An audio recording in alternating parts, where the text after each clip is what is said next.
Olá, boa noite. Então, muito prazer. Estamos iniciando mais uma webinar do projeto Web Educação Sexual, etapa 2, 2019. E nessa etapa, com as webinars temáticas Câncer em Foco.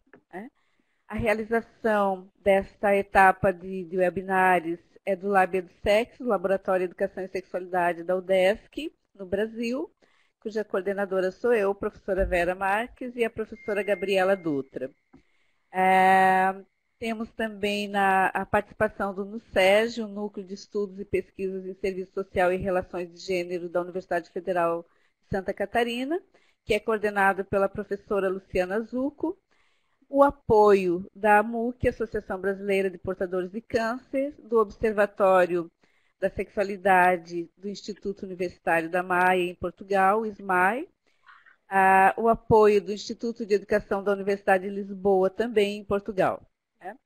As webinars temáticas Câncer em Foco é uma ação que inicia com o movimento Outubro Rosa, que é uma campanha de conscientização com o objetivo de alertar as mulheres e a sociedade sobre a importância da prevenção e do diagnóstico precoce do câncer de mama e, mais recentemente, sobre o câncer de colo de útero.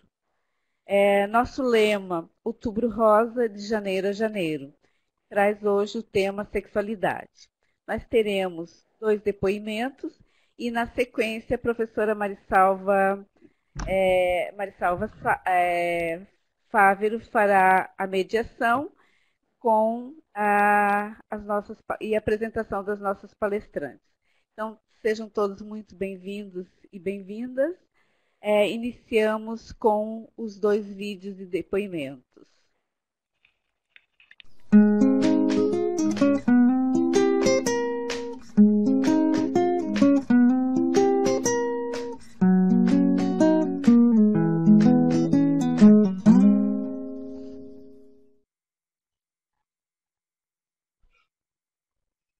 Olá, o meu nome é Tiele, eu tenho 29 anos.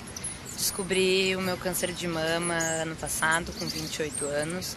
Já passei pelo processo de quimioterapia, mastectomia bilateral e radioterapia. E hoje eu estou aqui para falar sobre sexualidade, que é um tema aí bem relevante, né? Principalmente na minha idade, que a gente está no auge da vida ativa, não sei como falar. Essa pergunta me pegou mais esses dias que eu fui consultar a minha médica, agora depois que eu terminei o tratamento, né? Eu tenho ainda outra cirurgia para fazer, mas a questão do câncer agora é só controlar com o tamoxifeno, né? E ela me perguntou, Tiele, como anda a sua libido? Eu digo, então, doutora, é uma boa pergunta, como anda a minha libido? Eu sou solteira, né? Não tenho namorado, no momento. E essa é uma questão que fica pairando, assim. Eu já tenho algumas amigas que já me deram algumas dicas, algumas brincadeirinhas, né? Mas não sei, assim, é um assunto meio tabu ainda, né? E fica essa questão, né? Vamos ver, eu acho que precisa aflorar primeiro em mim essa vontade de... Acho que até sair pra namorar, paquerar, né? E depois vinha essa vontade, assim. Por enquanto, nada a reclamar, assim. Estou bem comigo mesmo. Estou me descobrindo ainda, né? Certo? Obrigada e até a próxima. Bom dia, meu nome é Elisa Guedes, eu tenho 51 anos, sou portadora de câncer de mama metastático do tipo hormonal. A doença começou em 2009 e em 2016 vieram as metástases múltiplas. E eu estou há 3 anos em remissão e busco qualidade de vida. Um dos fatores bem importantes que o câncer de mama hormonal afeta é a sexualidade. Porque nós tomamos eu no meu caso, que já estou na menopausa, eu tomo um bloqueador hormonal que chama Femara. Eu adoro o Femara, coração pro Femara, porque ele me mantém viva, mas ao mesmo tempo o Femara, o letrozol, ele é a treva. porque ele acaba não acaba com a minha sexualidade, mas ele acaba com o ato sexual completo. Ele causa secura vaginal e diminuição da libido. Se a gente não tem um recurso financeiro para fazer um tratamento à base de laser, que já existe hoje, é impossível, porque dói muito. A vagina, ela atrofia, ela diminui, a pele fica completamente ressecada e isso é um efeito da medicação. Então, já que nós somos portadoras de um câncer metastático, que é uma doença crônica e a ciência visa e busca prolongar a nossa vida e se fala tanto em qualidade de vida, eu não consigo dizer que eu tenho 100% de qualidade de vida, porque o sexo faz parte, sexo é bom.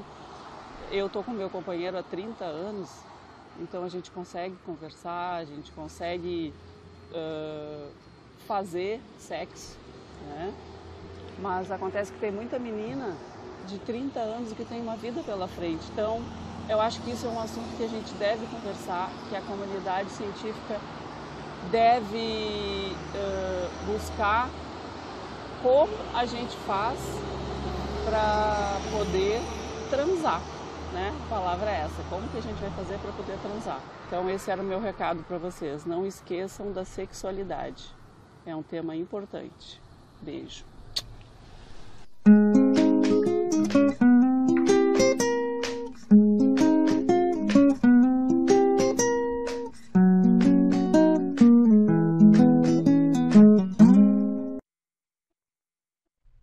Então, passo agora a palavra à professora doutora Marisalva Fávero, que fará a mediação dessa webinar.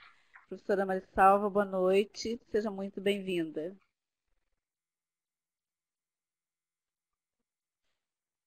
Não estamos te ouvindo, ok. Mari, não estamos te ouvindo. Pronto, já ativei o meu microfone, tinha desativado para não interferir. Estava a dizer muito boa noite a todos e todas, boa tarde ao Brasil, não é? Que ainda é tarde. E para quem está a assistir, dar as boas-vindas a quem se juntou a nós agora e que está a assistir pela primeira vez este conjunto de webinários, as webinários temáticas no âmbito do projeto Web Educação Sexual, que é o Câncer em Foco. Dou boas-vindas à professora Liana, mestre Liana Dalla Vecchia, e à professora Joana Carreiro, que aceitou o meu convite, não é? Aqui de Portugal, e por isso a professora Liana vem representando o Brasil, vem por parte da UFSC, e a professora Joana Carreiro vem representar o Observatório da Sexualidade, do ISMAI, do Instituto Universitário da Maia, aqui em Portugal. Não é? Então, eu vou passar a apresentar as duas colegas antes de passar a palavra, porque depois vamos então iniciar um debate, os comentários sobre o vídeo, análise e também resposta, interação com as pessoas que nos estão a assistir, né, que podem já ir colocando os comentários e as perguntas para cada uma das intervenientes. Começo por apresentar a professora Liana Dalla Vecchia Pereira, que é doutoranda do Programa de Pós-Graduação Interdisciplinar em Ciências Humanas na Universidade Federal de Santa Catarina, é mestra em Saúde Pública pelo Programa Erasmus Mundus, pela Universidade de Copenhaga e a Escola na Lusa de Saúde Pública da Universidade de Granada, com módulos de integração promovidos pela Escola de Altos Estudos de Saúde Pública de França, né, que eu li aqui em português, porque não sei pronunciar em francês. O mestrado realizado neste âmbito foi validado pelo Programa de Pós-Graduação em Saúde Coletiva da UFSC. Também possui especialização em Saúde Mental Coletiva pela Universidade Rovira e Virgili e em Saúde da Família e Comunidade, com residência integrada em Saúde no Grupo Hospitalar Conceição. Possui a graduação em Psicologia pela PUC do Rio Grande do Sul e cursou nesse âmbito o intercâmbio um ano na Universidade de Barcelona. Tem experiência na área da psicologia social e na docência em saúde coletiva, atuando como psicóloga nos campos das políticas públicas, da saúde coletiva, da assistência social, acolhimento institucional, intervenções psicossociais com crianças, adolescentes e famílias em situação de vulnerabilidade e risco social e intervenção em processos grupais e análise institucional. Então, reitero as boas-vindas. Eu tive aqui um colapso. O que é que houve? Que se apagou minha tela? Estão me ouvindo? Sim. Sim. Ok, houve aqui uma... Pronto, boa-vinda, professora. E passo a apresentar a professora Joana Carreiro, que é também psicóloga, licenciada em psicologia, mestre em psicologia médica e doutorado em psiquiatria e psicologia médica na área da psico-oncologia, é pós-graduada em cuidados continuados e paliativos, com formação avançada em psico-oncologia, ministrada pela Academia Portuguesa de Psico-Oncologia. É membro efetivo da Ordem dos Psicólogos Portugueses e, neste âmbito, nesta ordem, especialista em psicologia clínica e da saúde.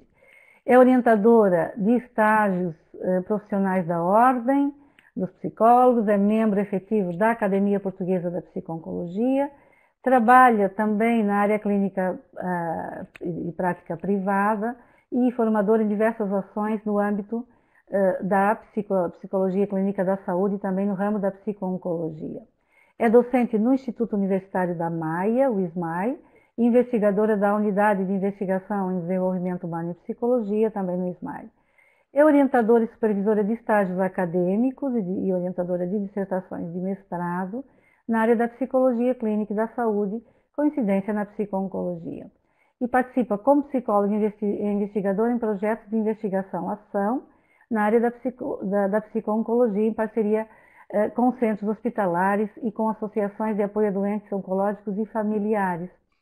Temos, então, duas especialistas na área da psicologia e da oncologia, não é? Da psico-oncologia, que vêm nos falar, então, sobre essa questão da sexualidade. E eu começava por passar a palavra à professora Liana, não é? A mestre Liana, que de forma muito livre, não é? E espontânea nos comentasse o vídeo e que nos apresentasse os seus conhecimentos nesta área e partilhasse conosco, então, pelo que eu entendi, está a fazer o doutoramento precisamente nesta área.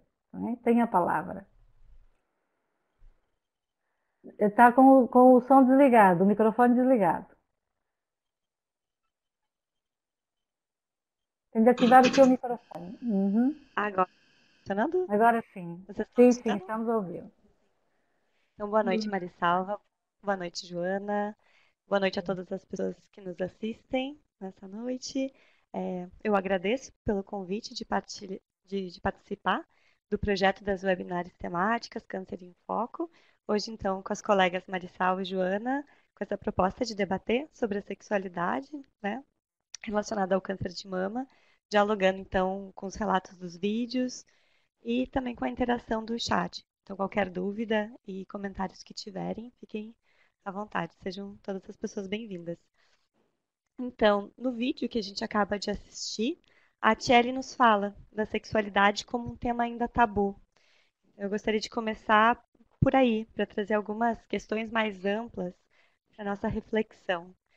Começando para perguntar assim, por como que a temática da sexualidade é abordada na nossa sociedade?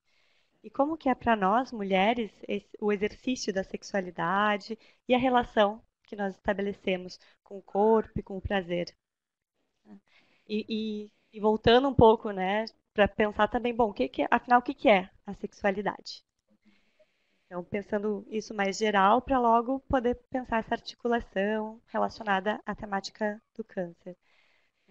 Então, assim, é importante começar desmistificando e ampliando o olhar sobre a sexualidade como um fenômeno complexo que não se restringe aos órgãos sexuais e tampouco se limita à relação sexual com outra pessoa.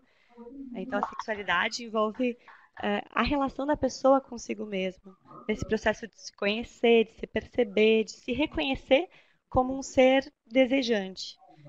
Então, envolve conhecer as sensações corporais relacionadas com o prazer, tanto, né, ao se olhar, ao se tocar, ao se perceber, e como que essas interações proporcionam a vivência de prazer, desejadas e consentidas. Então, é importante também a gente olhar para essas questões enquanto o que se deseja e o que se consente ou não. E a importância do respeito nesse processo singular, consigo mesmo e com as outras pessoas também. Então, a sexualidade, a gente pode pensar nesse envolvimento, né? Que envolve desejo, libido, afeto, respeito. E dentre algumas práticas sexuais, o autoerotismo, a masturbação, por exemplo, são alguns modos de se conhecer e que ainda não são tão autorizados às mulheres na nossa sociedade. É importante a gente ultrapassar essas barreiras para poder ter intimidade com o nosso próprio corpo, porque ninguém melhor que nós mesmas para nos conhecermos. E esse autoconhecimento, além de possibilitar ampliar nossas vivências de prazer, também contribui para a gente identificar precocemente algum tipo de alteração que a gente possa sentir no corpo e buscar, então, algum acompanhamento de saúde. E a sexualidade, pensando nesse campo, não vai só para o âmbito individual ou relações interpessoais, né? Também tem os aspectos psicossociais e culturais, né, que na nossa sociedade são permeadas pelos valores ainda de uma sociedade patriarcal. Então, cabe a gente lembrar que, historicamente, né, a relação sexual para as mulheres se apresentava ainda com a função de reprodução. Então, por exemplo, a questão do prazer voltado ao homem, não necessariamente para a mulher. Então, isso tudo ainda afeta, né? Hoje em dia reverbera nessa vivência e a gente nota que ainda pouco se incentiva que as mulheres conheçam o próprio corpo, né? Que falem sobre a sexualidade, né? Principalmente, bom, nesse contexto das sociedades ocidentais, que é mais próximo ao nosso, né? Então, nesse sentido, pensar essa própria comunicação, ou a não comunicação, uma comunicação mais truncada, assim, né, ou não autorizada às mulheres, está ligada a essas relações assimétricas de poder relacionada ao gênero, que permite aos homens uma ampla expressão da sexualidade e limita essa liberdade às mulheres. Então, tudo isso afeta as vivências da sexualidade, mas como a sexualidade envolve todos esses fatores psicossociais e culturais, a experiência ela é passível de mudança durante o curso da vida. A gente já nota várias transformações ao longo do tempo, né, em função de vários movimentos de luta das mulheres, mas que a gente sente que também está em processo de transformação.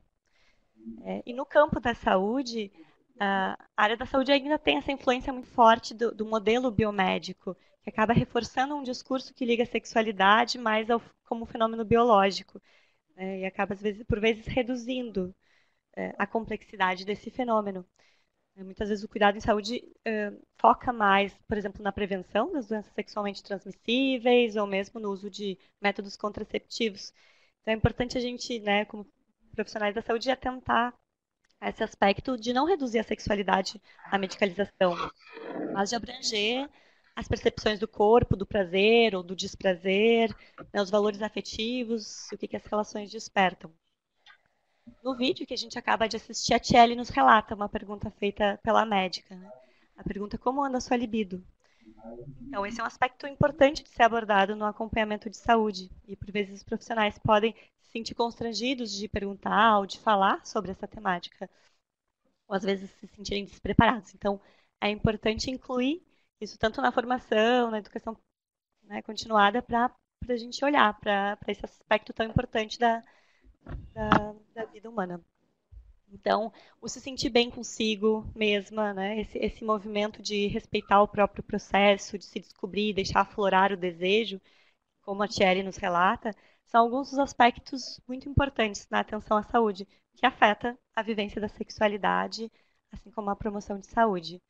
Então, pensando essa temática na relação com câncer, em específico o câncer de mama, a gente nota que é um fenômeno multidimensional, tem fatores físicos, psicológicos, sociais, culturais. E o tratamento, as diversas formas de tratamento geram consequências, né? Porque podem ser temporárias ou permanentes na vida das pessoas. Então, algumas das modalidades de tratamento mais frequentes são a quimioterapia, a radioterapia, terapia hormonal, né, que acarretam alguns efeitos colaterais, como a náusea, fadiga, vômito, alopécia, que é a perda de pelos ou cabelo, né? Assim como a menopausa induzida. E além desses métodos, assim, desses procedimentos de tratamento, nós também temos os procedimentos cirúrgicos, como a mastectomia, que consiste na retirada de toda a mama, né, seja unilateral ou bilateral, e também algumas cirurgias conservadoras da mama, que alteram a aparência, a sensibilidade e a funcionalidade das mamas. Então, assim, alguns estudos mostram que a participação da mulher no processo de tomada de decisão em relação ao tipo de tratamento contribui para uma melhor recuperação e contribui também para amenizar o impacto, né, os efeitos mais negativos, assim, por exemplo, tanto na vida como na vida sexual. Alguns tratamentos como a quimioterapia, a radioterapia e a terapia hormonal podem acarretar na menopausa induzida, com alguns sinais que incluem, por exemplo, a redução da lubrificação, redução da libido, né, redução da excitação sexual, além da possível dor sentida na relação com penetração, inibição ou redução do orgasmo. Então, pode acarretar em vários efeitos. São importantes no acompanhamento em saúde da mulher saber, ter essa informação desde o começo. Como no relato da Lisa, no vídeo, no tratamento dela acarretou alguns desses efeitos, né, como a secura, a atrofia sexual, que acabou inviabilizando o ato sexual com penetração. Ela compartilha conosco que ela, junto com um companheiro, conversam, dialogam e vivenciam outras práticas, né? Mas ela reconhece que a sua qualidade de vida está limitada, pois o tratamento com laser é bastante caro, não é disponibilizado pelo Sistema Único de Saúde e nem pelos planos de saúde no Brasil. Então, é um tratamento que não é acessível, né, a todas as pessoas acometidas. Então, a Lisa traz essa questão, essa inquietação e problematização, inclusive para a comunidade científica né, e para os profissionais de saúde atentarem, né, como então buscar outras formas alternativas para que possa melhorar, né, e vivenciar a qualidade de vida de forma mais integral. Além disso, os tratamentos também afetam a imagem corporal, né, reverberam na autoestima, né, podem acarretar no sentimento da perda da atratividade sexual, além de outras experiências de angústia e estresse, né, diante dos sinais de menopausa induzida, por exemplo. Algumas mulheres que vivenciaram a mastectomia sentiram algumas dificuldades assim, em se olhar no espelho, em aceitar a mudança corporal, além de se sentir desconfortável na relação sexual.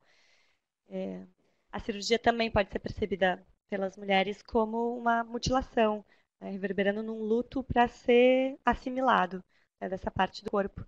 E esse impacto se intensifica numa cultura onde o seio é símbolo, né, de atratividade e de feminilidade.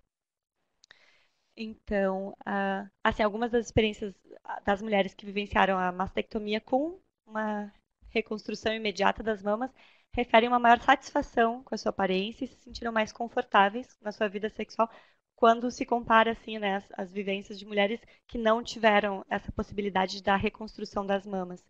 Então, esse é um aspecto importante de se pensar a viabilidade no tratamento.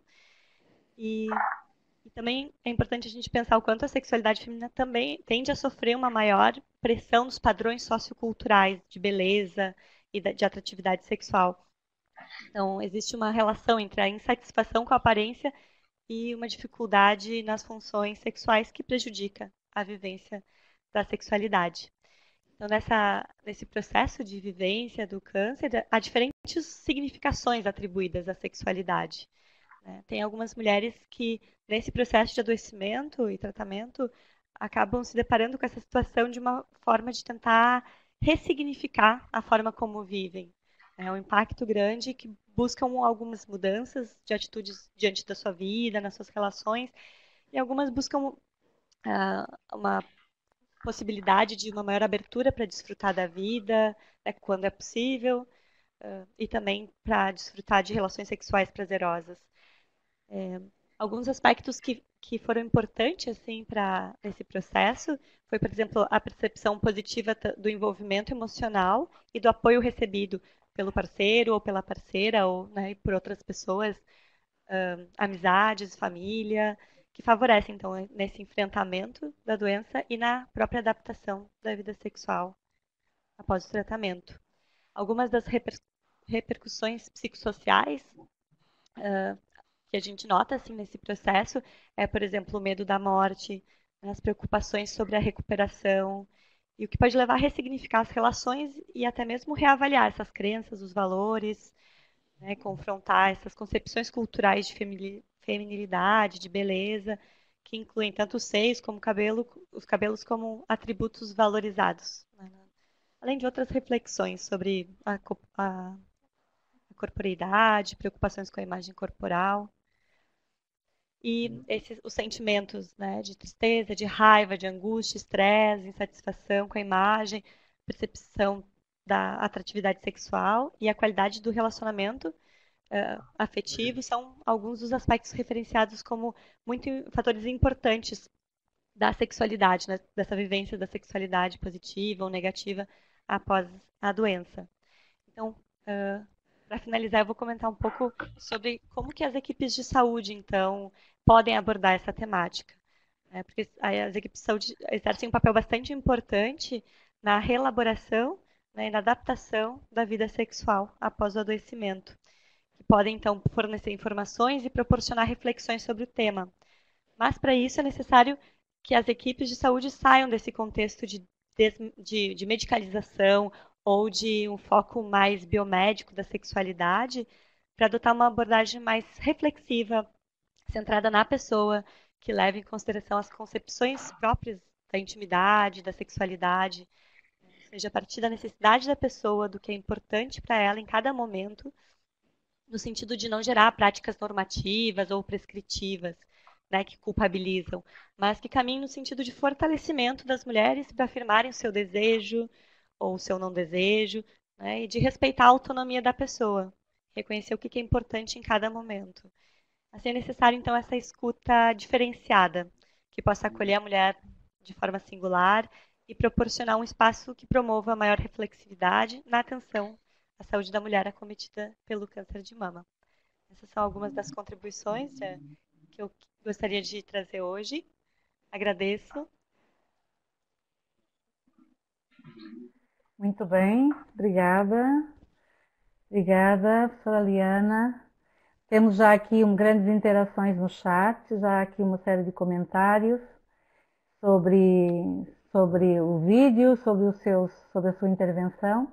Eu passava então, e a sua intervenção que é muito interessante, que faz um apanhado geral sobre a sexualidade, não é? Dando uma abordagem como uma característica mais geral e não só ligada à genitalidade, né? Mas também apelando à importância do autoerotismo, do conhecimento, que vai além, não é? Além de algumas queixas, muitas vezes, né? Eu acredito que algumas das queixas vão no sentido de ignorar, não é? Estas outras características que pode ter a sexualidade e a vivência da sexualidade. Que depois também é ignorada nos meios, não é? Nos contactos com o apoio.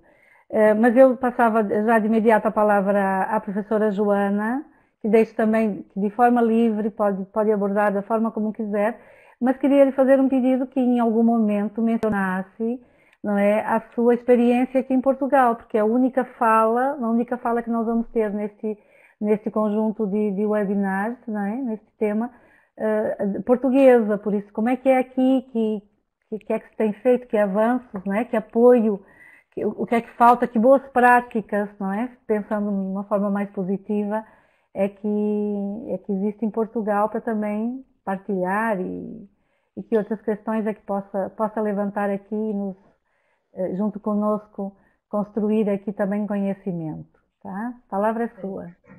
Muito bem, não sei se me estão a ouvir. Sim? Sim, perfeito. Sim. Então, perfeito. Eu queria começar por vos cumprimentar, a Marisalva, a Vera, também a Diana, E agradecer o convite para estar aqui. É a minha estreia nos webinars. Por isso, obrigada pelo convite e também deixem-me dar os parabéns à organização desta webinar por abordar um tema tão importante, não é? Acho que os comentários que as pessoas vão deixando aqui já espelham um bocadinho disso, não é? Que estão a parabenizar também o facto de estarmos a falar sobre este tema e, na verdade, é um espaço muito importante de reflexão, que eu acho que pode ser uma mais-valia não só para os gerentes, que nos possam estar a ver, como também para as pessoas que estão em fase de formação, não é?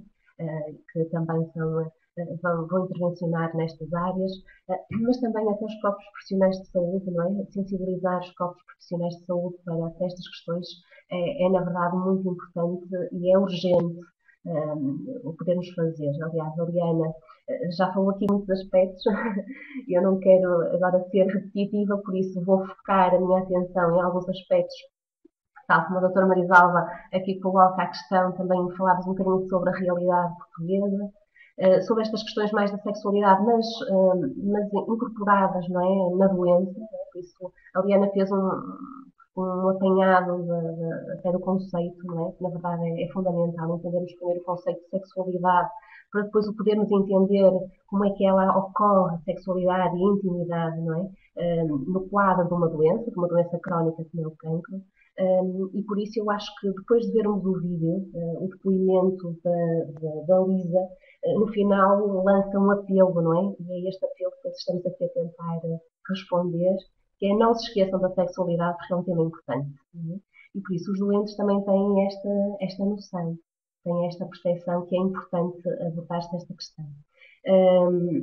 Na verdade, os depoimentos trazem-nos aqui muito material de reflexão, material muito positivo, eu acho. Até porque surpreende, não é? O primeiro depoimento da Tiel, apresentamos aqui uma perspectiva muito positiva, não é? Da vivência da doença.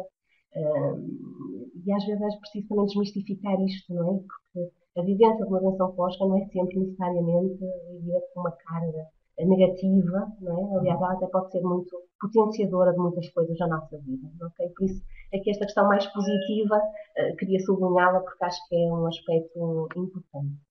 Depois, se calhar eu ia aqui abordar algumas questões que eu achei importantes nos depoimentos e partir deste pressuposto que também a Liana falou.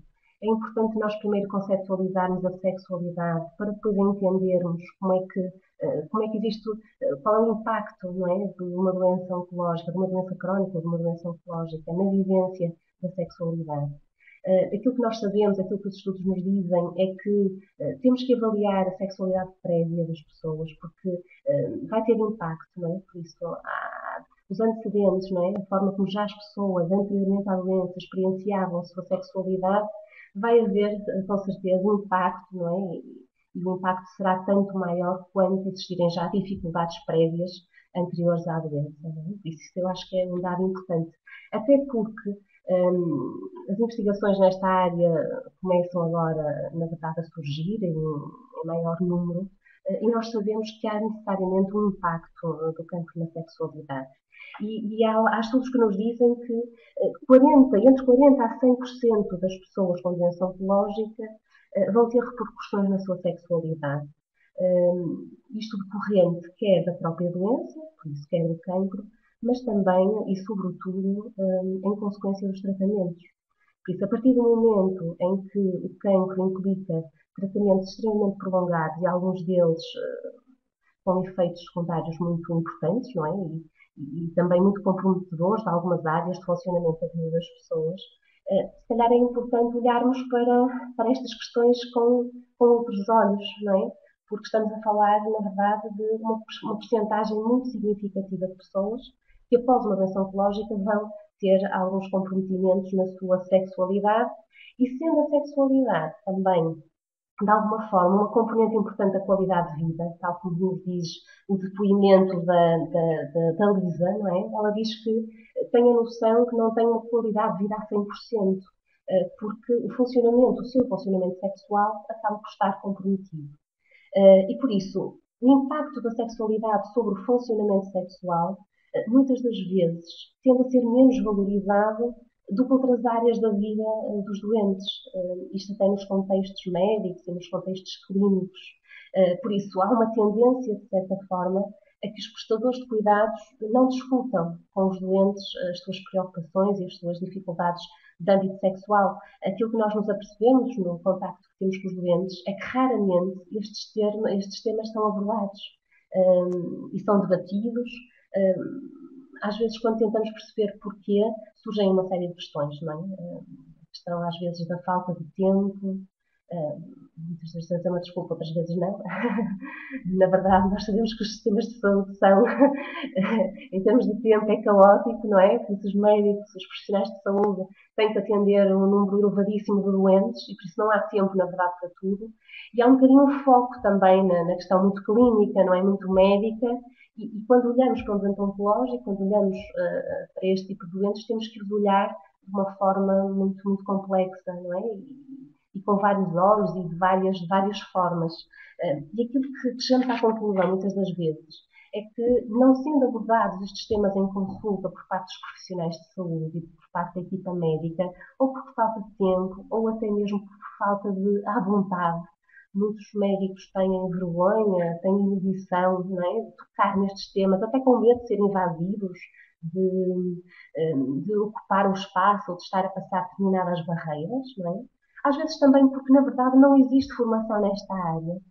Um dos aspectos que neste momento se defende em Portugal é que exista mais formação, principalmente ao nível dos profissionais de saúde nesta área, porque, na verdade, às vezes sentimos que os profissionais de saúde não sabem muito bem como abordar este tema, não é? Existem um conjunto de protocolos que nós conhecemos de comunicação, não é? Mas, na verdade, pelo menos aqui em Portugal, nós ainda não temos isso estruturado e, às vezes, provavelmente seria importante termos uma entrevista, não é? Que abordasse na doença oncológica a questão, nomeadamente, da sexualidade, não é? Que poderia não pode ser invasivo, naturalmente, não é? Mas que, pelo menos, permitisse aos doentes, não é? Ter um espaço para poder falar disso. Às vezes aquilo que eu sinto em consulta com os doentes é que, quando eles não têm um espaço para falar sobre estas suas dificuldades, enfrentam-nas sozinhos, não é? E isto, muitas das vezes, constitui-se como uma fonte apreciável de stress também para eles. Mas, às vezes, também eles não se sentem muito à vontade para colocar estas questões, porque há uma série também de mitos e de crenças, não é? De que os doentes oncológicos, para eles, não é importante o envolvimento, não é, sexual. Os doentes não têm desejo sexual, a atividade sexual, por exemplo, gasta muita energia e é prejudicial para os doentes, por isso também há uma série de mitos, não é, associados à vivência da sexualidade dos doentes, que está um bocadinho relacionada também com a deserotização do doente, não é? Parece que o doente deixa de ter a capacidade de ser erotizado, não é? E isto é realmente um aspecto que deixa as pessoas muito, muito perdidas, não é? Porque também nem sempre têm com quem debater estas questões. E o que é certo é que são imensas, não é? É imensa a prevalência das disfunções sexuais. A Lisa e a Tiel também nos falam delas.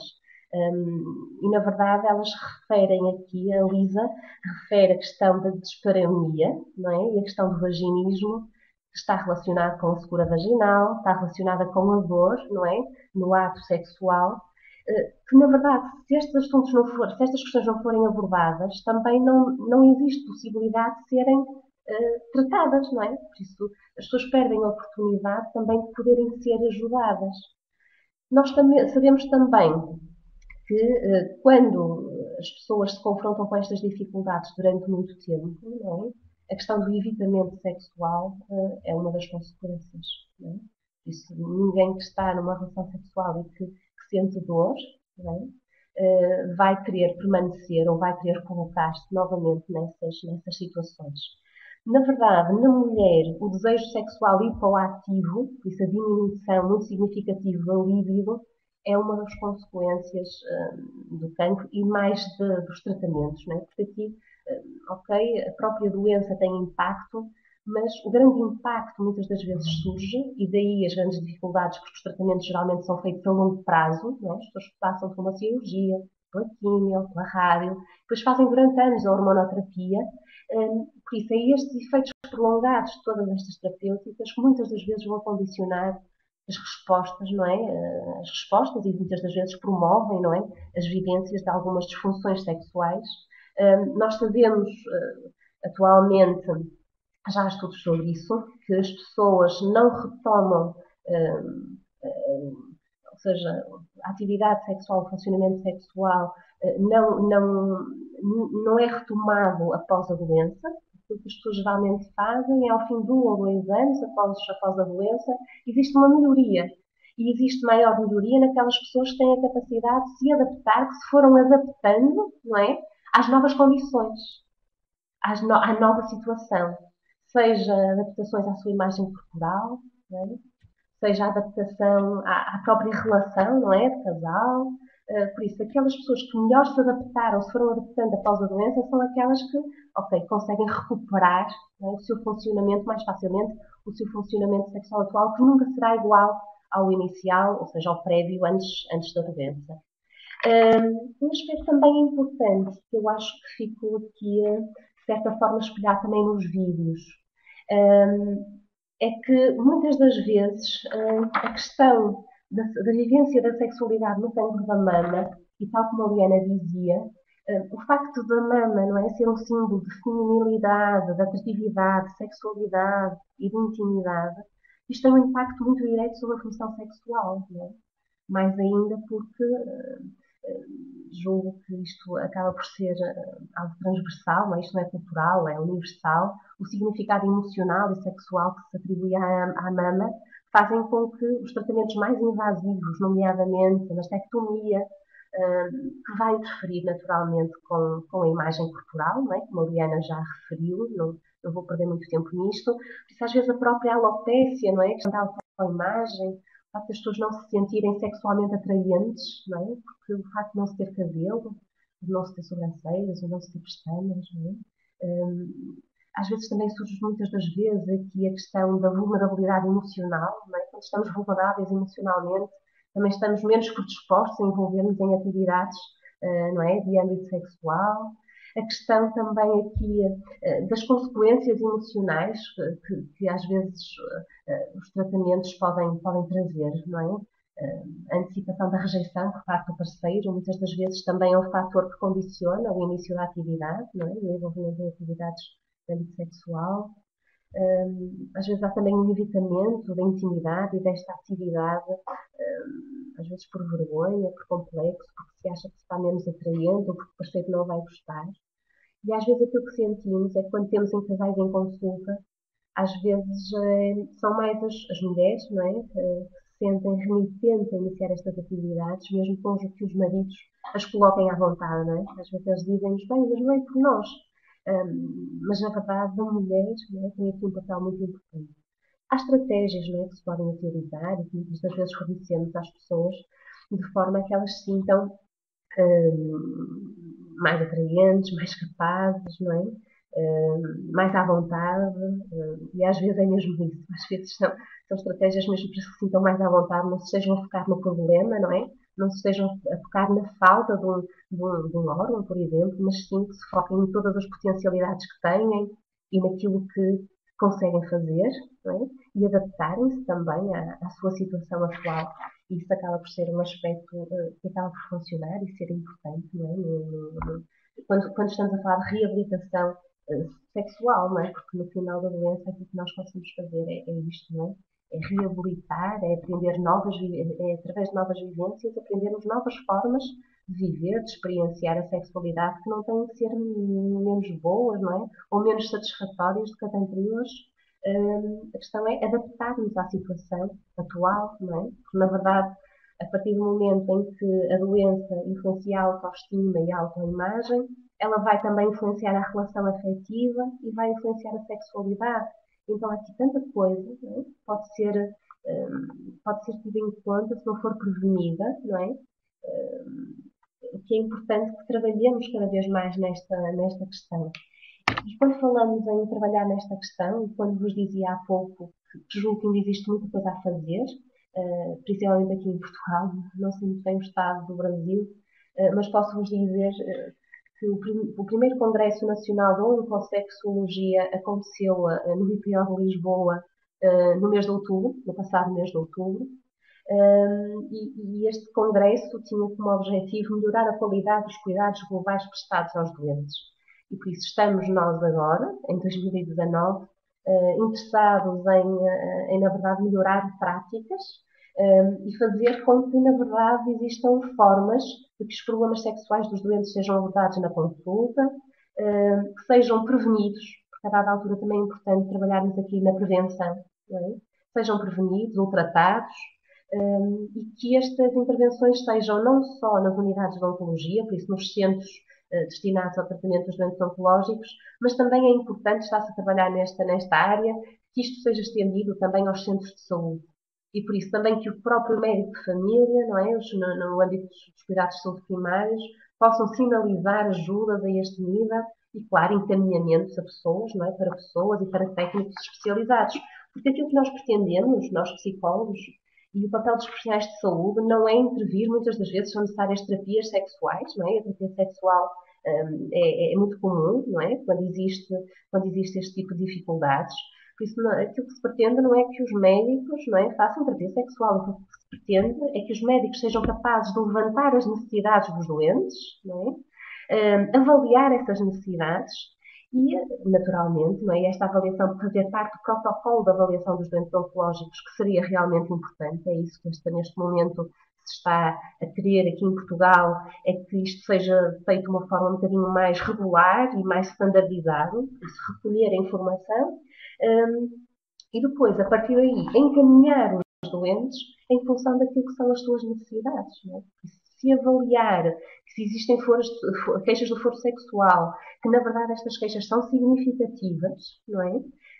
É importante encaminhar, não é, estes doentes para técnicos especializados, nomeadamente psicólogos com formação, não é, e com prática na terapia sexual, de forma a que se possa, não é, responder a estas dificuldades e minimizar estas dificuldades das pessoas, não é? A dada altura, aquilo que acontece neste momento, a perspectiva é muito medicalizada, não é? Está muito centrada as pessoas apresentam alguns problemas e são tratadas muito na base da medicalização. E pronto, o objetivo era tentar evitar um bocadinho isso, não é? Porque nós sabemos que, sendo a sexualidade, a abordagem dos problemas de âmbito sexual ser multidimensional, mas embora as questões naturalmente do âmbito biológico serem importantes, temos todas as outras que ficam em falta, não é? Só olharmos para a sexualidade de uma forma biomédica, não é? Temos que olhar para a questão de uma forma biopsicossocial. E a abordagem, naturalmente, deve ser dentro desse âmbito, atendendo aos fatores biológicos, não é? Psicológicos, mas também sociais, culturais e também, naturalmente, interpessoais. E por isso, ao nível da equipa médica, atualmente, a formação destes profissionais para a sinalização atempada, para que possamos prevenir atempadamente disfunções, problemas, dificuldades, para depois também as tratarmos atempadamente, é, na verdade, um aspecto muito importante e que já se reconheceu essa importância e julgo que estamos a dar passos significativos para que as coisas melhorem cá em Portugal. Até porque o silêncio em torno destas questões não é, já sabemos que não ajudam, bem pelo contrário, dificultam muito a reabilitação sexual destes doentes, que devem ser avaliados antes do tratamento, durante o tratamento e depois na fase também de sobrevida. Não é? Isso não deve, esta avaliação deve ser uma avaliação feita longitudinal, não é? Isso feita ao longo de todo o processo de doença, no sentido de calcular, de prevenir ou então de tratar as suas dificuldades. Deixem-me dizer-vos também, aqui um aspecto que também gostava de partilhar convosco, que tem a ver com a questão da abordagem da sexualidade no doença oncológica e ainda colocar-vos aqui um pouquinho, se calhar, partilhar convosco esta nota. Muitas das vezes, o primeiro aspecto para que as pessoas nos possam falar sobre a sua sexualidade está relacionada com o facto de nós estabelecermos uma relação positiva e empática, não é? Há médicos que dizem, as pessoas podem falar, nós não perguntamos, eu não pergunto diretamente, mas as pessoas podem falar. A questão é que tem que haver tempo para isso, tem que haver disponibilidade, não é? E também tem que estabelecer uma relação positiva e empática com as pessoas para que elas possam falar sobre as suas dificuldades deste âmbito, não é? Também não devemos partir do princípio que toda a gente, não é, tem necessidade, tem dificuldades neste nível, porque há pessoas que também não têm. Um aspecto muito importante é também a inclusão do parceiro, não é? Julgo que no testemunho da Lisa, a questão aqui sublinhada por ela, da comunicação com o parceiro, a ajudou a superar, não é? Ou a ajuda a superar algumas dificuldades. Isto é um aspecto importante. Os parceiros devem estar sempre possível incluídos neste âmbito, não é? Porque isso também em todo o processo. E a forma como às vezes se aborda o tema, já me têm perguntado médicos, não é? Mas como é que nós abordamos este tema? Eu acho que é um aspecto importante, mas as pessoas na verdade não se sentem muito à vontade, não têm muita formação. Eu achei curioso, não é? Eu acho que foi com algum espanto também que o nosso primeiro depoimento, a Tiel, diz que, na verdade, quando a médica a questionou sobre a sua libido, ou seja, o seu desejo, não é? Eu acho que até foi com alguma estranheza que ela recebeu essa questão. E às vezes, na verdade, os médicos não sabem muito bem, os profissionais de saúde não sabem muito bem como colocar a questão. Porque às vezes é tão fácil como fazer uma questão aberta, de forma a que as pessoas se sintam confortáveis, não é? Para poder falar sobre aquilo que as preocupa, não é? Como, por exemplo, abordar o tema, não é? Como está em relação à sua atividade sexual, de que forma ou em que medida estas alterações o perturbam ou aborrecem. Há pessoas que podem dizer, eu já tive várias pessoas que me disseram, olha, isso para mim já não é importante, não é? Olha, ok, não tem que ser importante para todos, não é? Também temos que perceber o ciclo de vida, não é? Em que as pessoas estão no momento da sua vida. Eu acho que é diferente o impacto, não é? Nas pessoas que estão solteiras, nas que estão casadas, nas que estão em fase ativa, não é? Naquelas pessoas que são idosas, não é? E tanto que acontece também maioritariamente em pessoas mais velhas, não é? Por isso, não é importante para todos, por isso, perguntar de que forma e em que medida é que estas alterações o perturbam ou aborrecem, julgo que também será importante, não é? E depois, que efeito é que têm estas alterações na relação? Porque sabemos também, não é? Que os efeitos na relação interpessoal, na relação com o companheiro, podem ser muitos, não é? Se na verdade surgirem muitas dificuldades ao nível da gestão, não é? Da relação. Sabemos quando os companheiros são pouco apoiantes, não é? As pessoas ficam mais tensas, têm mais dificuldades, inclusive em superar as suas dificuldades. Mário, não sei se te respondi à questão do facto da situação em Portugal, como é que as coisas estão. Não sei se ficou claro. Sim. Acho que se alguém tiver agora mais alguma questão, a própria Liana, se quiser colocar, ou alguém da audiência, de qualquer forma, já temos aqui uma série de comentários e questões. Deixa-me só concluir, porque eu acho que é mesmo importante falarmos desta questão da reabilitação, não é? Que é um conceito que está assim na ordem do dia. A reabilitação psicossocial, do doente oncológico, e a reabilitação sexual, na verdade, é muito importante. E deixar só aqui uma outra nota, em que é importante continuarmos a investir na sensibilização dos profissionais de saúde para abordarem estas questões com os doentes. É importante também nós avaliarmos a sexualidade e ela ser avaliada no âmbito dos cuidados que são oferecidos aos doentes, não é? Se avaliar tudo, e esta é uma componente importante da vida e da qualidade de vida, não é? Que é isso que nós procuramos nos doentes, é que eles ao máximo consigam manter a sua qualidade de vida. Depois, é importante também, isto também para quem nos ouve, que eu sei que estão a assistir algumas pessoas que estão ainda em formação, o desenvolvimento de programas de reabilitação sexual e da avaliação dos mesmos também é muito importante. E nós estamos, em Portugal, não existem praticamente estes programas, nem validados, nem testados de reabilitação sexual. A formação de profissionais também, investirmos na formação e depois, naturalmente, a investigação, não é? Acho que temos que continuar a investigar para compreendermos melhor e para depois podermos, a partir daí, traçar um conjunto de técnicas e de estratégias, não é? Que visem ajudar e ir de encontro um pouco mais às necessidades e às dificuldades das pessoas, de forma a potenciarmos naturalmente o seu processo de reabilitação psicossocial e a sua adaptação à doença e, naturalmente, o seu bem-estar e qualidade de vida. Uhum. Muito bem, professora Joana, muito obrigada.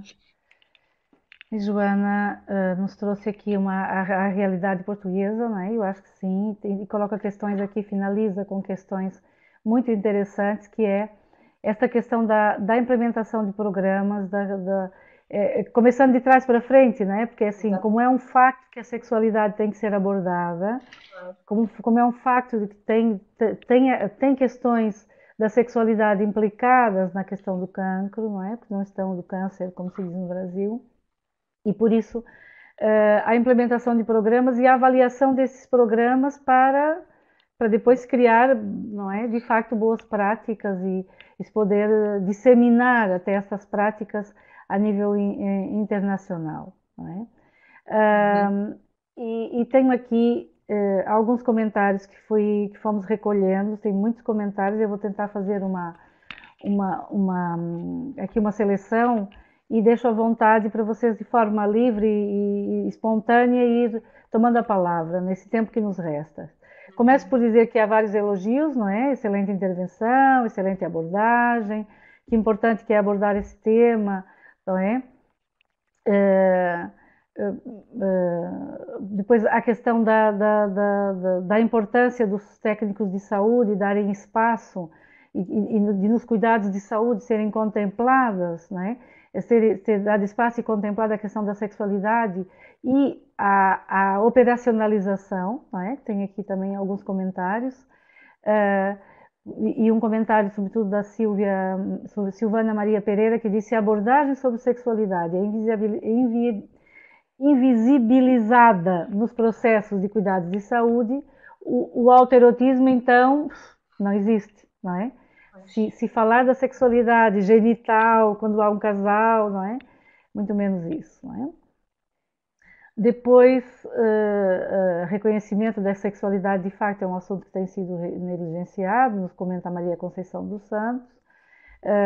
Elogia, né, e felicita a Lisa, que teve a coragem de relatar o quanto o tratamento afetou a sua qualidade de vida, não é? E ela até menciona, a Lisa menciona no vídeo, né, que se a sexualidade faz parte da qualidade de vida e é um fator, eu então posso dizer que não tenho, né, eu não tenho completamente. E então passava por uma questão que é específica sobre, só um bocadinho porque eu tenho que vir aqui no computador, não é? Da doutora Teresa Kleba Lisboa, boa noite. A professora Teresa Kleba participou de um dos nossos eventos também, do webinar. Diz que eu gostaria de saber se em Portugal também ocorre uma diferença em relação ao atendimento de mulheres moradoras de bairros mais populares. Aqui em Portugal, aqui no Brasil, temos os postos de saúde e às vezes as mulheres ficam na fila desde madrugada para conseguir uma ficha para atendimento.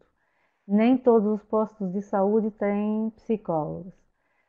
Começava por colocar esta questão e deixar livremente para ser abordada por uma de vocês, que podem também colocar questões entre vocês, não é?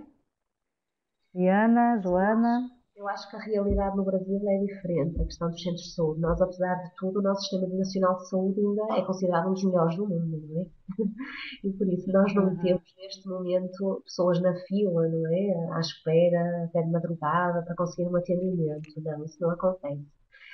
Aliás, o nosso governo, não é? Acaba por puxar um bocadinho dos seus galões, não é? Autoelogiar-se, porque na verdade, neste momento, quase todos os portugueses, não é, têm médico de família. É quase porque ainda não são todos, mas na verdade o nosso sistema de saúde julgo que neste momento funciona um pouco melhor, não é? Em comparação com o Brasil. Era bom que na verdade o Brasil se fosse aproximando, não é, desta realidade mais portuguesa. Seria ótimo. Depois, em relação aos psicólogos, na verdade é uma realidade. Também não temos psicólogos em todos os centros de saúde. Pronto, é na verdade um aspecto importante que devia ser melhorado. Porque, na verdade, a saúde deve ser vista também de uma forma holística, não é? E abrangente. E a saúde psicológica e a saúde mental, não é? É muito importante, não é? Devido a esta importância, a presença de psicólogos nos centros de saúde, naturalmente que seria uma mais-valia, Estamos a caminhar para isso, mas na verdade ainda não existem em todos os centros de saúde psicólogos. É uma realidade. Diana, passo-lhe a palavra. Ai, não tem o microfone ativo. Não tem o microfone ativo, Liana. Tem de ativar o seu microfone. Agora vocês me escutam? Sim, sim, agora sim. Sim? Sim, sim, sim, pode Conseguem me falar. escutar? Sim, sim, perfeitamente. Sim? Tá bem. Eu fiquei pensando muito no que a Joana falou sobre, né, que não existem programas de reabilitação sexual aí em Portugal. No Brasil também não existe. Pode existir no máximo assim, alguns programas de planejamento familiar, mas mais com esse enfoque de pensar a questão reprodutiva e não necessariamente de pensar ah, a sexualidade de forma mais ampla, né? E, e fiquei lendo assim algumas das colocações, agradeço. E fiquei pensando muito na questão do quanto ainda é esse tabu, e para muitos, a maioria das profissionais e dos profissionais de saúde, a dificuldade de abordar esse tema e a dificuldade na sociedade das pessoas falarem sobre isso. Né? E por que que ainda é tão difícil de falar, principalmente para as mulheres? Por que que ainda desperta essa vergonha? E fico pensando muito de que formas nós podemos pensar algumas mudanças, algumas transformações, seja, né, a nível micro, nas relações próximas, na formação de profissionais que atuam na saúde. E ainda tem isso, né? Às vezes, o tempo de consulta é curto, ou a pessoa está em um processo, num tratamento, né? Então, não, o tabu aumenta ainda mais para se falar sobre esse assunto. E fiquei pensando nessa deserotização, e o quanto isso prejudica, né? Porque é uma das dimensões importantes na vida das pessoas, né? E questões simples podem abrir espaço para falar ou até para respeitar se a pessoa, né, naquele momento não se sente à vontade, mas tem essa questão de muitas vezes quem está trabalhando ali não se sente à vontade de falar, né, sobre esse assunto e o quanto nós precisamos avançar para desmistificar e poder abordar mais esse assunto. Eu agradeço as colocações de todas as pessoas. Não sei se mais alguém tem alguma questão. Eu li assim por cima e tentei fazer algum Tem complemento. aqui tem aqui um comentário da Silvana Maria Pereira que traz a questão da importância da inclusão, não é? Do tema da sexualidade nos currículos das universidades, não é? Porque muitas vezes os profissionais de saúde, mesmo, né, como disse a Joana, os psicólogos têm preconceitos que precisam se desvencilhar para poder cuidar, né? Diz aqui a Silvana. E a Teresa complementa, né, dizendo que esse tema também é ainda tabu para muitos estudantes e professores. Né? Não sei se querem comentar esta colocação, este comentário, que para mim é bastante importante. Né? Sim, sim, aqui a questão não é a tal coisa, né? Se nós não falarmos das coisas, é quase como se elas não existissem, não é? E mais uma vez, aqui as dificuldades que os profissionais de saúde sentem, não é? Na abordagem destes temas, fazem também com que a dada altura, não é? Os doentes também se inibam de falar sobre estas questões, de colocar estas questões, e continuamos a ter estes assuntos tabus, não é? O que é certo é que, tendo em conta as consequências que isto traz na qualidade de vida das pessoas e no seu bem-estar, faz sentido que comecemos a mudar alguma coisa, não é? E acho que a mudança também começa nestas reflexões, nestas partilhas, em percebermos as lacunas que existem, não é? E tentarmos então a partir daqui trabalhar nesse sentido, não é? Eu sinto muitas das vezes que a questão do tempo, como vos falava há pouco, é uma questão importante nos profissionais de saúde. Não é? A questão do tempo, não terem tempo, mas também não terem informação. O facto também de não terem um modelo, não é? Que lhes dê alguma segurança, algum suporte. Porque se existisse um modelo, por exemplo, de entrevista, em que se abordassem de uma forma sistemática estas questões, se calhar eles ficavam também um bocadinho mais confortáveis. Depois, há na verdade também a falta de conhecimento, não sabem como fazer. E depois também há outro aspecto que tem a ver com as aptidões de comunicação. Não é? Curiosamente, só recentemente é que no currículo ou no plano de estudos da medicina, dos médicos, existem competências de comunicação, porque até há bem pouco tempo não existia comunicação. Não é? Isso é tão importante, não é? Como é que alguém vai falar de um aspecto que já. As pessoas também trazem as suas crenças, não é? Os seus mitos, os seus tabus, não é? E aqui a cultura eu acho que tem um peso muito importante. Mas, na verdade, o profissional de saúde não tem aptidões de comunicação para pôr a pessoa à vontade, não é? Para ter uma comunicação empática, assertiva, não é? Naturalmente as pessoas também se retraem. Por isso acho que temos que trabalhar muito nesta questão. A questão cultural vamos trabalhando, não é? Porque também há muitos mitos e muitas coisas que se vão, não é? Desnovelando, não é? Vamos quebrando um bocadinho o novelo de algumas coisas e percebemos isto na nossa sociedade atual. Mas ao nível da sexualidade na doença, eu acho que ainda há um longo caminho a percorrer e temos que deixar de pensar que os doentes não ligam, não se interessam pela sua dimensão, não é? Ou não é muito importante para eles a vivência da sua sexualidade. É importante, se calhar, deixarmos de pensar assim, não é? Não é só os saudáveis ou os É, jovens, não é? Que valorizam esta dimensão da vida. é, é. É, porque às vezes eu ouço, né? E, e outras questões, não é? Que dariam um outro debate, que é, estou-me a lembrar, a Joana traz uma coisa interessante que é dizer, os médicos não é exigido aos médicos que façam terapia, não é? Não, Mas que eles saibam introduzir o tema, como sinalizar. fez, eu acho que fez, que é um exemplo de boa prática o primeiro depoimento, né? Que a médica faz. Aliás, ela fica surpreendida porque é a médica que faz a abordagem e é a médica que a põe a pensar, não é? E não quer dizer que essa médica tenha formação em terapia sexual para levar a cabo a terapia que é necessário, mas é como tu é criar uma relação para que a paciente tenha abertura, não é? Sem se, como há aqui um comentário que muitas vezes na área da medicina quase que querem se apropriar do corpo e dizer o que é que tem de fazer, não é? E se calhar é isso, tem que fazer isso, tem que se proteger, não.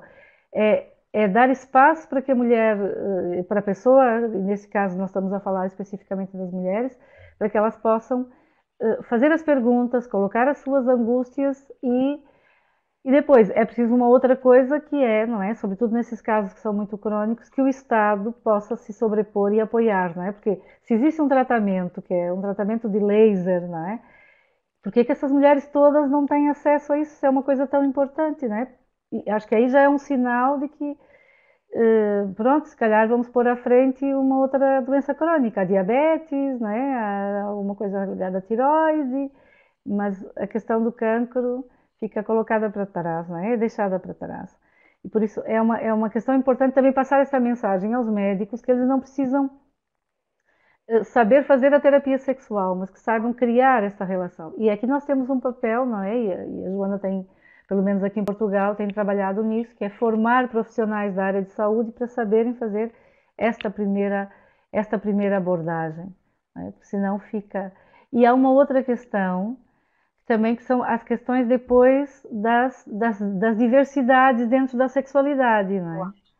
Estou a recordar de uma pessoa que me procurou e que estava com esta questão e que tinha a sua ginecologista, né, que sabia que ela era lésbica e que perguntava sempre sobre como é que estava agora a sua situação com o seu companheiro, né?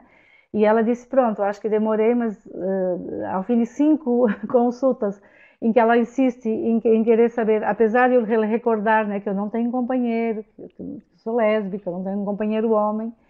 Então, também aqui há uma outra questão que também talvez seria debate para um outro webinar, não é? Pronto, eu tenho aqui um outro... na saúde para as pessoas, nos movimentos sociais. Há aqui um comentário de Ali. Pronto, também essas questões que são as questões heteronormativas, né? Que também, eu acho que nós estamos a falar um pouquinho mais atrás, que ele nem sequer aborda, né? E quando se aborda, corre-se o risco de vir à tona os preconceitos, não é? O patriarcado, a questão mais machista, de como trabalhar nisso para melhor satisfazer o seu companheiro, não é? Também, que é outra coisa que temos de acautelar. Mas pronto, deixava para as oradoras darem a sua versão, não é? E o que é que pensam disso, deste debate também. Luana e Liana. Posso estar comentando e pensando também nessa colocação sobre a importância de nos desvencilharmos dos nossos preconceitos e partir da vivência da pessoa e estar conectando com o que faz sentido para a pessoa e dessa importância do que a Joana falava, né, das habilidades de comunicação e mesmo de criar esse ambiente mais empático para pensar uma abordagem mais centrada na pessoa, nos seus processos, e não só no nível individual, mas também no nível coletivo. E a Ali também fala, né, contribui para a gente pensar em sair dessa zona de conforto, para pensar também esses outros espaços possíveis de cuidado, essas relações com os movimentos sociais, para poder acompanhar as histórias para além, né, para pensar ela também fora desse circuito heteronormativo, cisgênero, né, normativo e patriarcal, mais colonizador. Então, é um outro processo também bem importante para se colocar, para sair dessa zona de conforto e estar aprendendo junto com as pessoas que têm vivências diversas, né, que se relacionam e vivenciam a sexualidade de formas diversas. Então, sim, a Elaine contribui também dizendo que um dos movimentos é a MUC, né, a associação que faz parte desse projeto, e muitas a MUC já conseguiu teve várias conquistas, assim, né, a nível local, regional e nacional, em função dessas lutas. Então, a importância dos movimentos sociais até para trazer à tona e garantir acesso a alguns tipos de tratamento, ou mesmo questionar o que se proporciona, né, pelo menos aqui pensando na realidade brasileira, e não sei como é em Portugal essa articulação com os movimentos sociais e associações, não é? Acho que a Joana podia falar um bocadinho, que a Joana está ligada à associação também de apoio que presta serviços, assim, um trabalho e que tem lutado tem conquistado muita coisa, né? Ou alguma coisa. Sim, é assim, nós aqui em Portugal, o apoio está centralizado nos Institutos Portugueses de Oncologia, não é? Existem os institutos no Porto, em Lisboa e em Coimbra.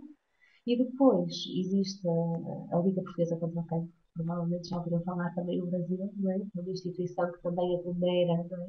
E dá resposta aos doentes e aos familiares, não é? Doentes e familiares, que também tem consulta, porque deixem-me também referir que atualmente existe consulta de oncossexologia em todos os IPOs de Portugal, por isso nos 3 IPOs, e também na Liga Portuguesa contra o Cancro. Por isso existe já uma consulta específica, né, especializada, com técnicos especializados na área da oncossexologia. Isto já temos alguns passos, não é? Muito importantes no acompanhamento dos doentes. E depois existem algumas associações, não é?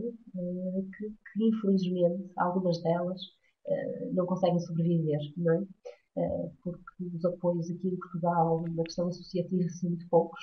E posso-vos dizer que aqui na Zona Norte existem 3, 4 associações, a maioria delas específica, associação, por exemplo, Associação Portuguesa de Leucemias e Linfomas, não é? Específica e direcionada para os doentes de leucemias e linfomas.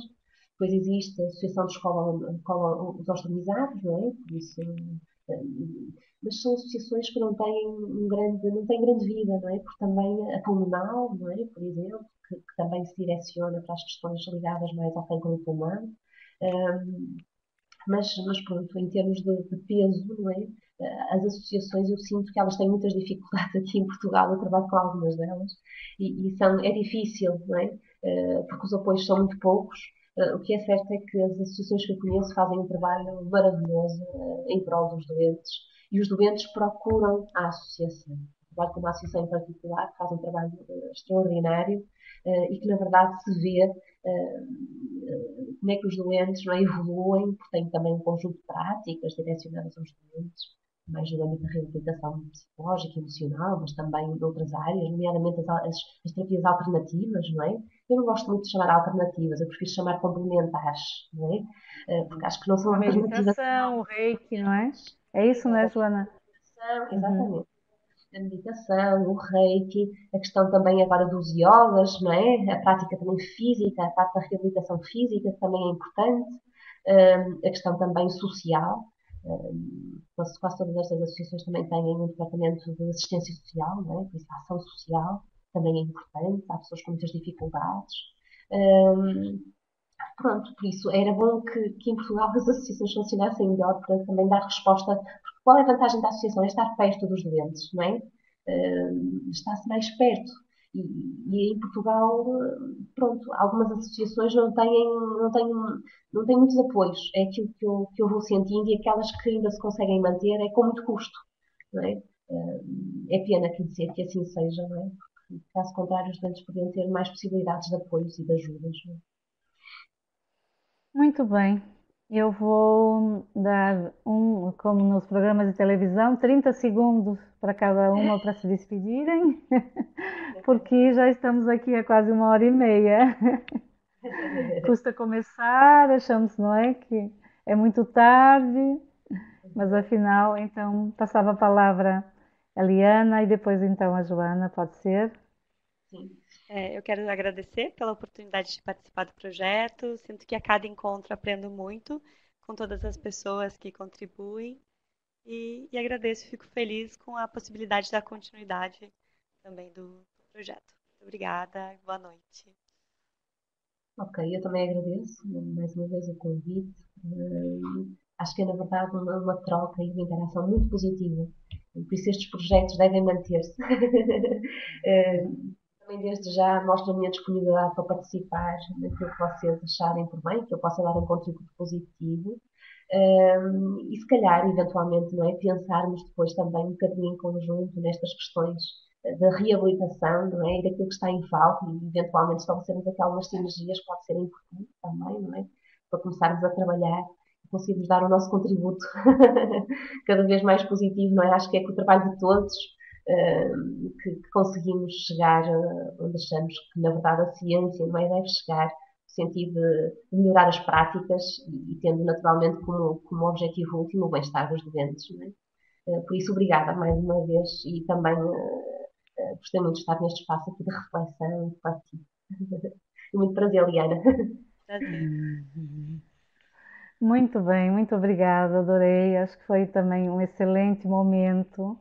E estávamos eu e a Joana aqui como nosso inverno, as duas gripadas, não é? A pensar que não íamos sobreviver até a hora do webinar, mas afinal é um tema interessante, com contributos muito interessantes. Quero agradecer os comentários e as sugestões e as perguntas que foram sendo colocadas aqui no chat. Também as oradoras depois poderão ter acesso, porque isso vai ficar gravado, e podem ter acesso aos comentários, né? Nós também retiramos. E os vídeos, esta sessão é gravada, vai ser editada, juntamente com todas as outras webinars, e serão disponibilizadas depois no site, para que as pessoas possam consultar. Quem não pôde assistir, não é? Ou quem assistiu e queira rever, pode voltar a ver, então, pronto, rever aí as coisas, os momentos mais importantes. Também digo que esta webinar e todo o projeto tem uma certificação. Essa certificação pode ser, o link para fazer o questionário, para obter a certificação, está no site também, seguindo as nossas. Eu até, por acaso, não colocamos aqui o link, era interessante deixar, agora já não temos, mas é seguir o link, este link que está aqui no folder, que está aqui no banner, que está aqui transmitido como a publicidade do webinar, tem o link, e seguindo este link vão encontrar depois uma outra ligação para o questionário, está bem? E respondem ao questionário e vão receber então um certificado. Mais uma vez, muito obrigada, boa noite, e fica aqui mais um contacto, e o contacto uma grande ligação aqui com a doutora Joana Carreiro.